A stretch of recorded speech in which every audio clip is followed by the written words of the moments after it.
Medicine advances by leaps and bounds. New technologies, increasingly specific medicines, and surgeries that previously seemed impossible. However, there is a type of pain that exams cannot locate, an anguish that sets in silently and that, even in the face of the best treatments, persists. It's as if something inside the soul is injured, and no matter how much science tries to explain, there are cures that simply escape human logic. There are situations in which it is not a medical diagnosis, but an existential void. And it is precisely in this invisible territory that an ancient text enters, written more than 2,000 years ago, but which continues to be a balm for those who suffer. Jewish and Christian traditions preserve this text with reverence. It was written by someone who knew both pain and comfort, a man who experienced the weight of guilt, the fragility of his body, the silence of God, and at the same time, the inexplicable relief of a grace that restores. His words are not intended to teach a method, but to reveal a presence. The presence of a God who not only observes from afar, but who intervenes in an intimate and loving way, touching areas that science cannot reach.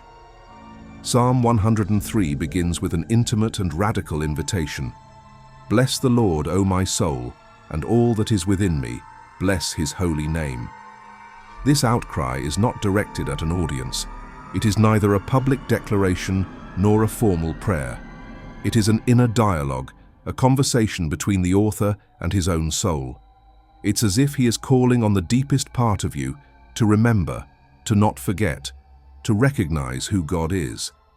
It is not just about praising with words, but about involving the whole being in this recognition: body, mind, memory, feelings, and scars. Soon after, the psalmist writes something that defies common logic. It is he who forgives all your iniquities, who heals all your diseases. These are not words thrown out on impulse. Each of them carries a specific weight. He talks about forgiveness and healing as if they were part of the same movement. And indeed they are. Because often, the illness that hurts the body is linked to something that affects the soul. Unhealed hurts, hidden guilt, and resentments held for years. The psalmist does not separate the physical from the spiritual. He understands that the human being is an integrated whole. And that's why this promise sounds so powerful. God heals because he forgives, and he forgives because he loves. But what exactly does it mean to be healed? The cure referred to in this text is not limited to the absence of symptoms. She goes further. Healing, in this context, is restoration. It is God taking what was damaged and bringing it back to life. It is the contaminated memory being purified. It is the dignity that was lost being returned. It is hope being reactivated where there was only fear. This healing can indeed manifest itself in the body, and there are countless accounts throughout the scriptures in which this happens. But the greatest healing is always the one that happens in the soul, the one that no MRI detects, but that changes your gaze, your posture, and your breathing. That restores shine to the eyes and lightness when walking. David, the author of this psalm, knew what it was like to be persecuted, betrayed, and humiliated. I knew what it was like to be sick inside. In other texts, he describes his soul as crushed, without strength. At one point, he writes that his bones ached because of sin. He understood the depth of what it means to be broken. Therefore, when he states that God heals all illnesses, he is not talking about theory, but about experience. He knew the power of an invisible but real touch, a touch that does not come from doctors or therapies, but from the Creator himself, who knows the human being from the womb. This psalm is not a magic recipe. It's not a secret code to get rid of pain. It is a sincere testimony of someone who has been restored in his deepest layers, someone who saw the light of God penetrate the dark corners of the soul, and which therefore invites your own soul to remember. Because forgetting is a risk. In times of pain, memory fails. The mind fixates on what is missing, what still hurts, and what cannot be explained. But the psalm is a call to remembrance. Forget not any of his benefits. Don't forget where the strength that once lifted you came from. Don't forget the peace that came for no apparent reason. Don't forget the comfort that came in silence. There are wounds that no one sees, but that hurt every day. And there is a God who sees, who understands, and who acts where no human instrument can reach. This psalm is a whisper of hope for those who are weary, a living promise that restoration is possible, even when all seems lost. David's words echo as a call to remembrance, but also as an invitation to understanding. To understand the weight of the statement that God heals all diseases, it is necessary to look at the world in which these words were written. At that time, there were no hospitals as we know them today, nor technical diagnoses, synthetic medicines, or biochemical explanations. Pain was interpreted integrally, and health was seen as something that involved not only the body, but also the soul, the community, and above all, the relationship with the divine. In the ancient Hebrew world, illness was often understood as a consequence of something greater, not in a simplistic logic of punishment, but in a broader view of life, in which everything was interconnected. Sin, for example, was not just a moral transgression, but a breach of covenant, a crack in the relationship with God that in some way was reflected in physical reality. Likewise, healing was not just bodily relief, but a sign of complete restoration, a kind of reconciliation with the sacred. The people of Israel lived under the constant awareness that life was sustained by God in all its aspects. It was He who made it rain, who gave food, who preserved health, and also who had the power to restore it. The book of Exodus makes a striking statement: "I am the Lord who heals you." This statement was not a generic promise, but a revelation of identity. God presents himself not only as a legislator or judge, but as the one who heals. And this healing encompasses all dimensions of human existence.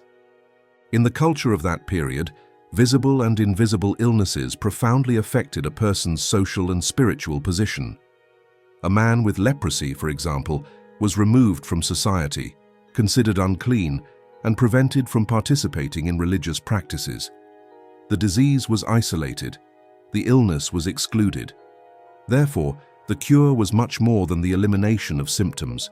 It was the restoration of dignity, the return to coexistence, and the reintegration into communion. And when David says that God heals all illnesses, he is saying that God has the power to reverse not just physical pain, but everything it represents: loneliness, shame, rupture, and forgetfulness. This broader understanding of healing gives new meaning to the promise of the psalm. God is not limited to dealing only with what the body manifests. He enters the basements of memory, the wounds opened by broken relationships, the silent traumas of childhood, and the insecurities that accumulate over the years. Your healing reaches the root, not just the symptoms. In Hebrew thought, the soul and the body are not separate parts, but different expressions of the same reality. What affects one has repercussions on the other. Healing, then, needs to reach the entire being.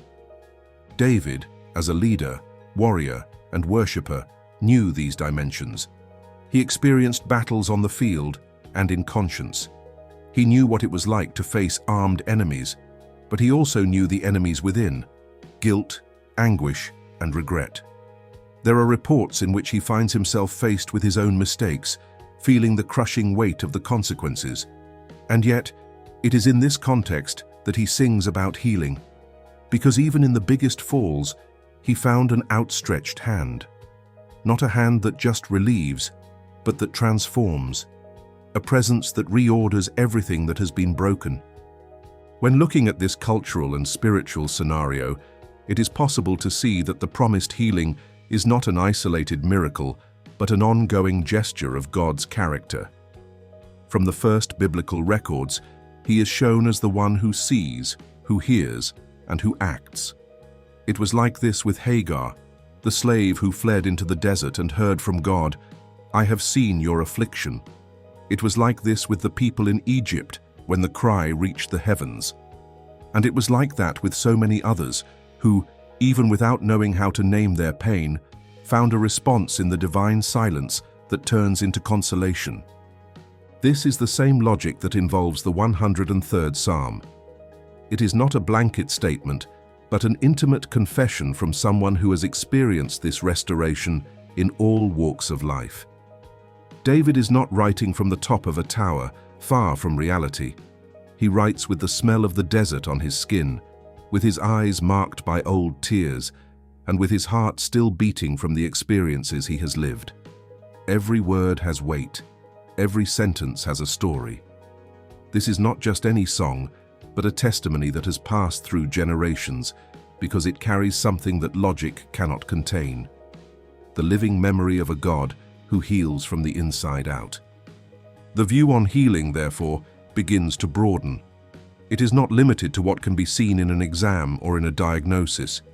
It goes beyond the visible, penetrates where words cannot reach, and transforms what no one else has access to.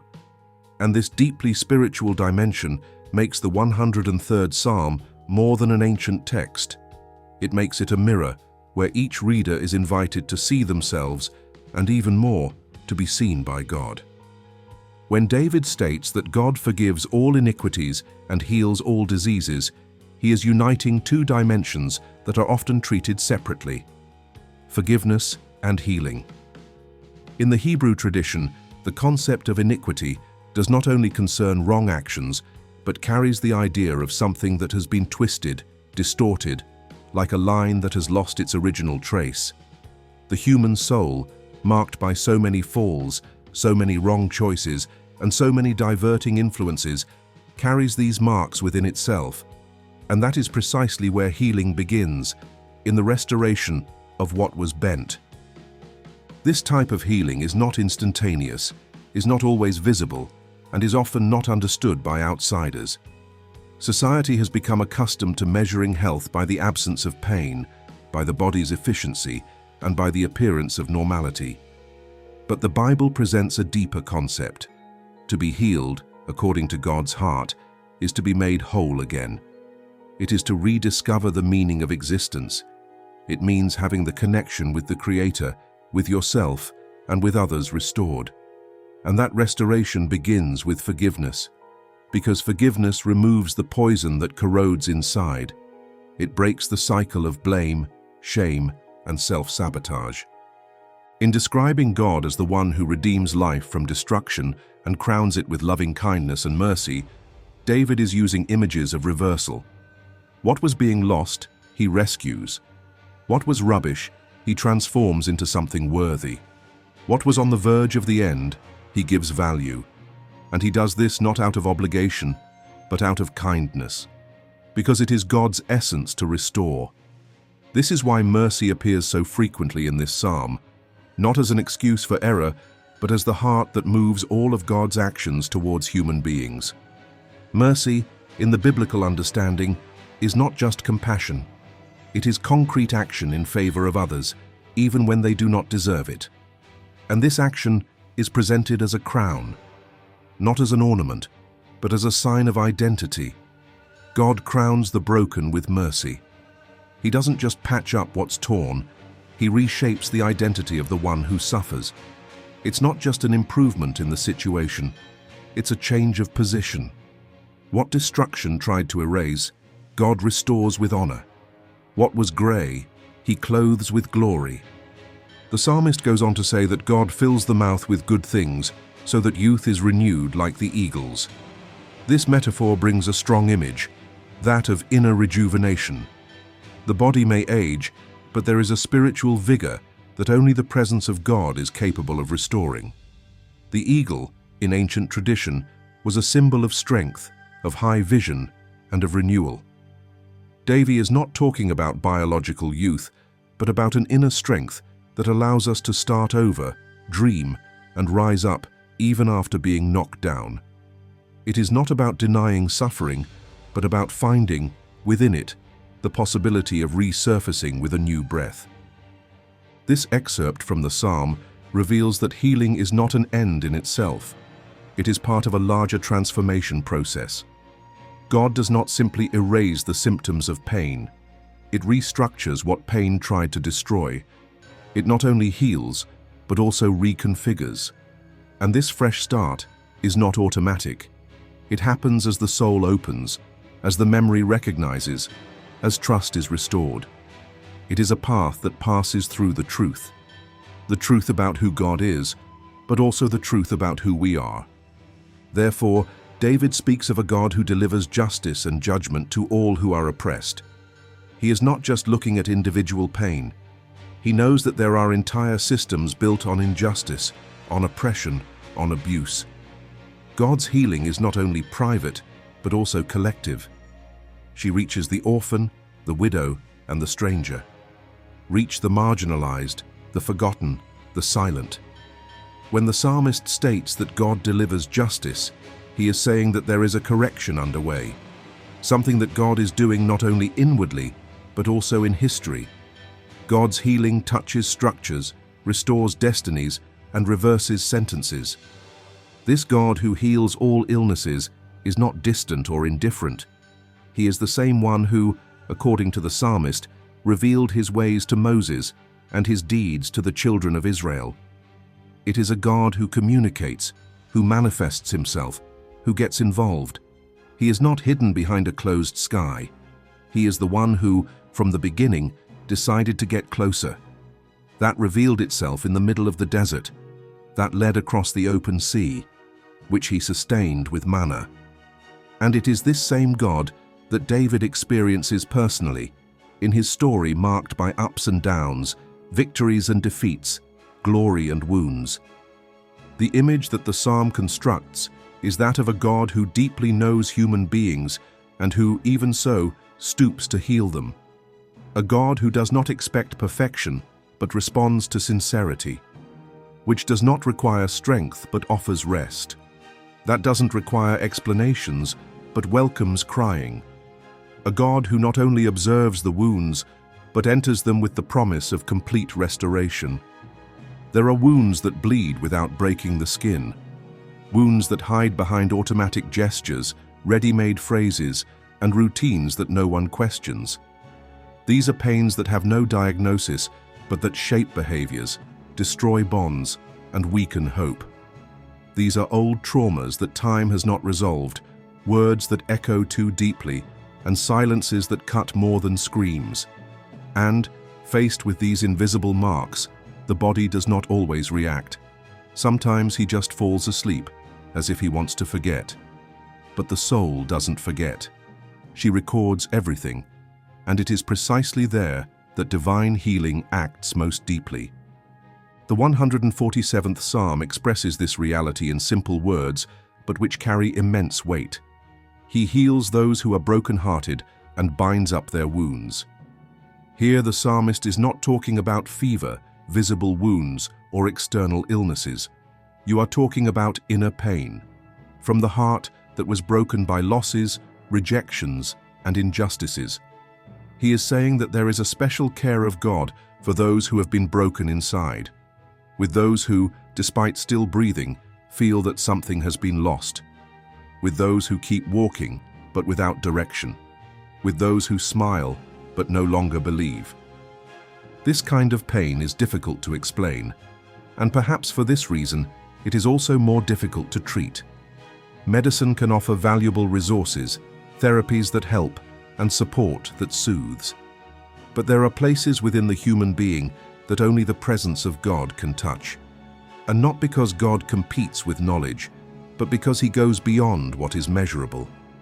Science treats what it sees. God treats what exists before it even becomes visible. He knows the root of the pain, the exact moment the soul broke, the phrase that should never have been said, and the abandonment that shaped the way of loving. This cure, however, is not invasive. God does not force entry. He waits for the space of sincerity. The broken heart is not just the one that has been hurt, but the one that allows itself to recognize that wound. It's what no longer hides, what doesn't harden, and what doesn't disguise. Brokenness is not weakness, it is lucidity. It's when the soul drops its defenses and says, "I can't do it alone anymore." And it is at this moment that healing begins to happen, because God is not impressed by appearance. He moves towards the truth. The psalmist continues, "Great is our Lord, and of great power. His understanding is infinite." This statement is in the same context as inner healing. And that says a lot. God's power is not just manifested in spectacular miracles, but in profound understandings. He understands what we don't even know how to explain. He sees what the person himself tries to hide from himself. Its power is not just in stopping pain, but in reorganizing the soul after the storm, in making sense of what seemed useless, in making life sprout from where there was only ashes. The psalm does not offer a formula. He offers a presence, a silent certainty that no one is completely alone, even if it seems like it. Healing, in this case, can come through small revelations, a redefined memory, a released forgiveness, or an old weight that is finally left behind. It can come through a word that touches you unexpectedly, a gesture that breaks a cycle, or a prayer that finally finds an answer. These are subtle but profound movements, because God doesn't just heal what hurts, He also heals what has hardened. It closed itself off so it wouldn't hurt anymore, but because of that, it lost its ability to feel. Within this understanding, the psalm becomes more than poetry.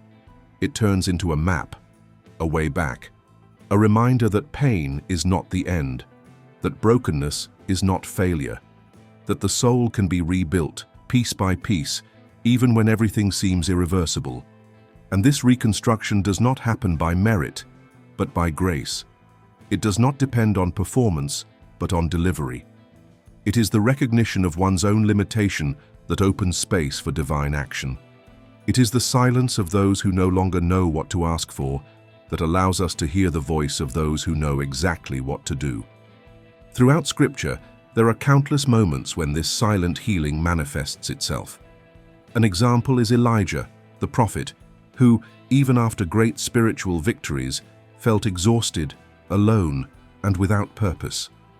He lay down under a tree and asked for death. His body was uninjured, but his soul was in ruins.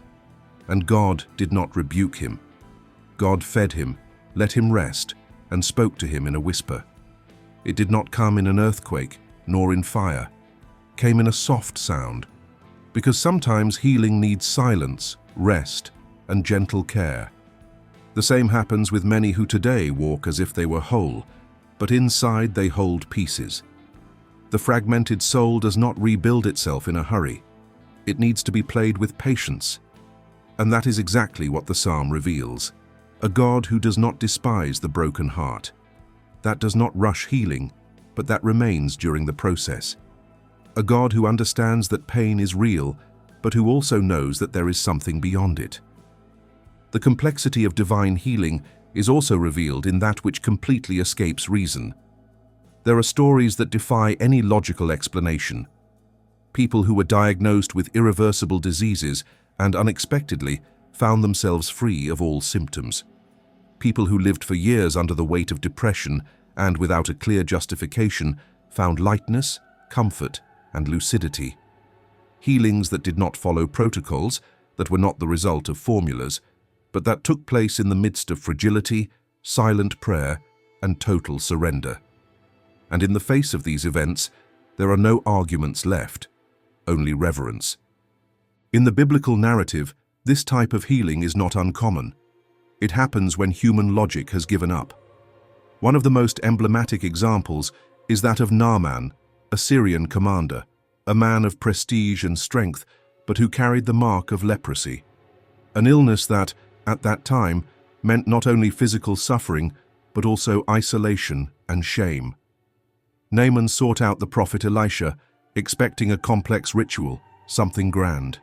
But the instruction was simple: dive 7 times into the Jordan River. He resisted, finding it too banal. Only after stripping himself of his pride did he obey, and he was healed.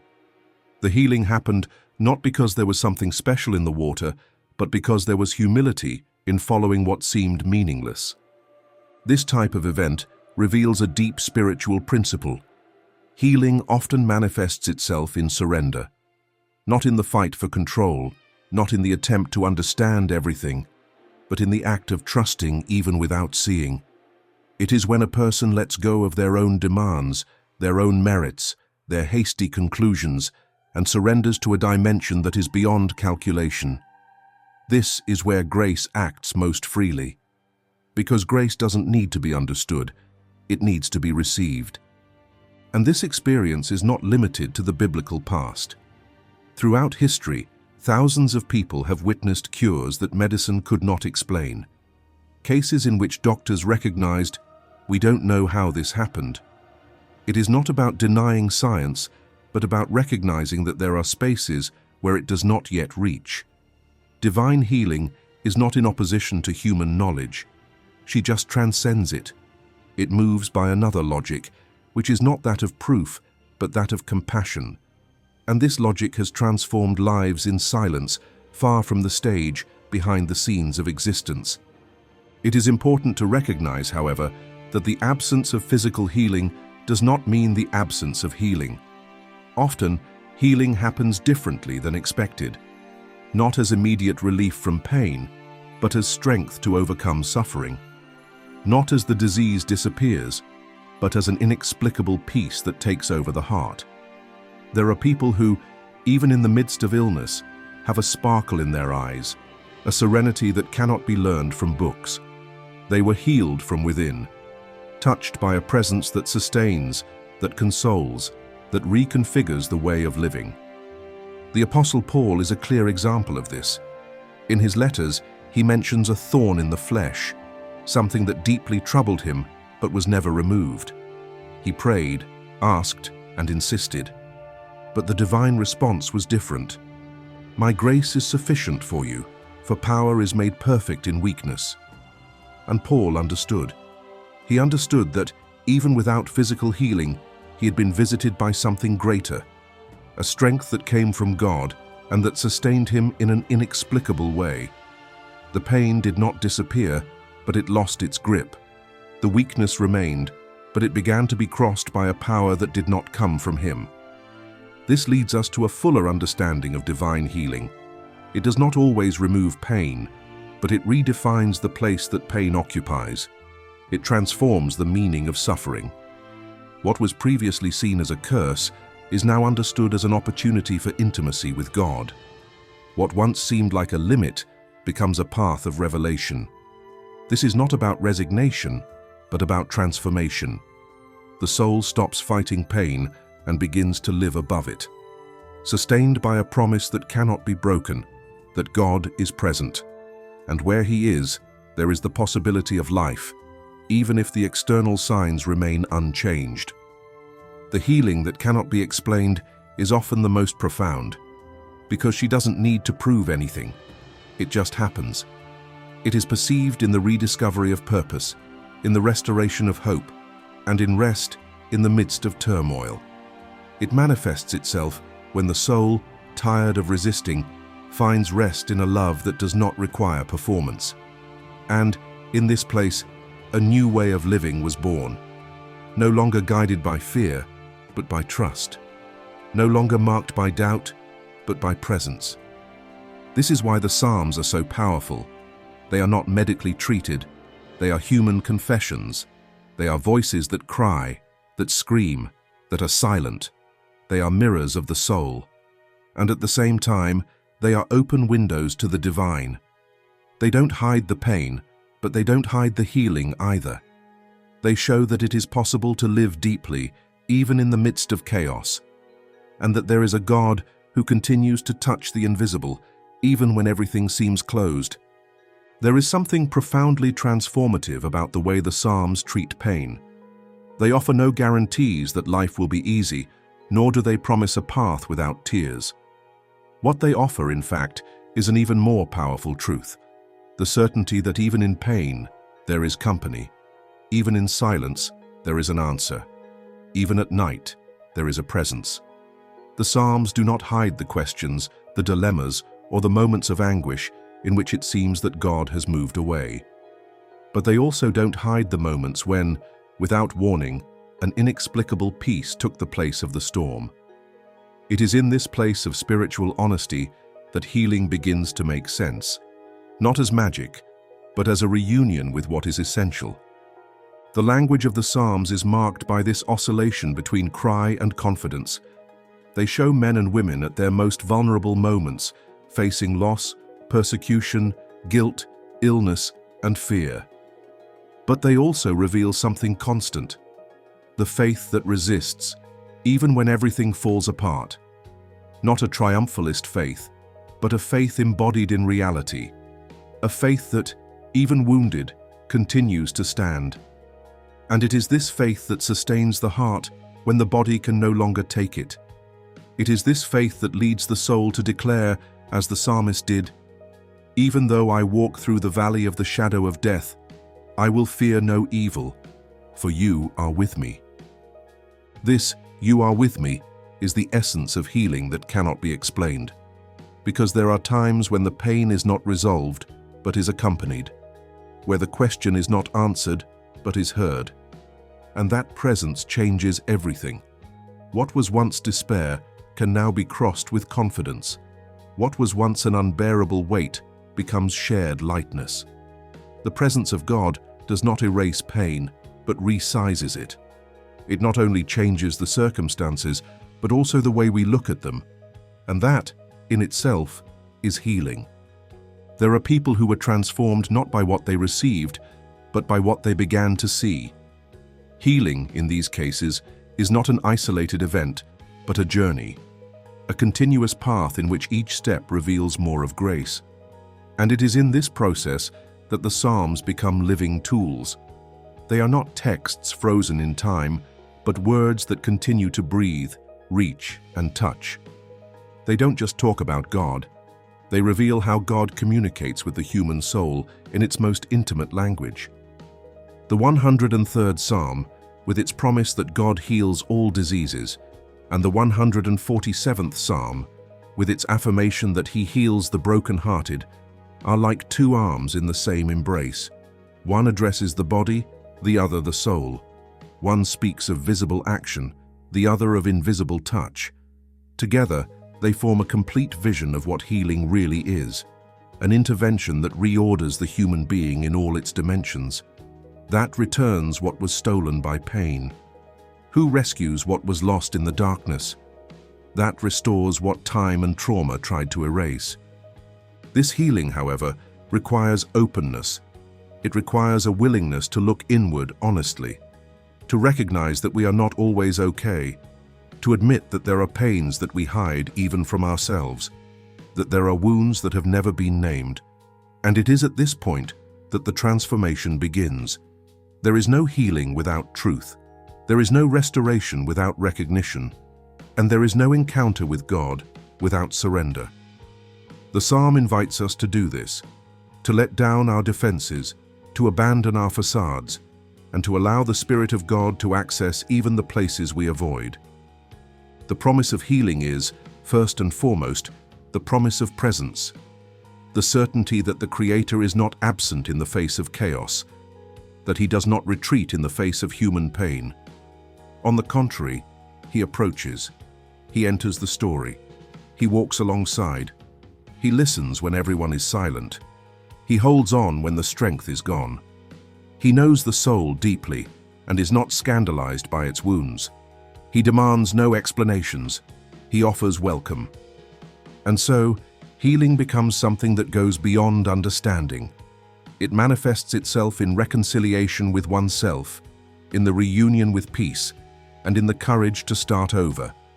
It is in the forgiveness that seemed impossible, in the relief that arrives without warning, and in the hope that insists on flourishing even after so many losses.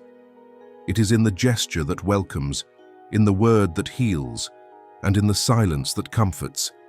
It is in the eyes of those who, even without knowing how, continue to believe that it is possible to live beyond pain. The Psalms remain alive because they continue to say what the heart needs to hear. They continue to remember that there is a God who heals, even when everything seems irreversible. A God who acts where no one sees, who understands what no one hears, that restores what no one else believes can be restored. And this is the cure that science cannot explain, because it is not in the data, but in the mystery. You are not in control, but in surrender. It is not in the visible, but in the eternal. If you enjoyed the content and want to support our work so we can continue to bring you more research and in-depth analysis, please consider making a donation of any amount.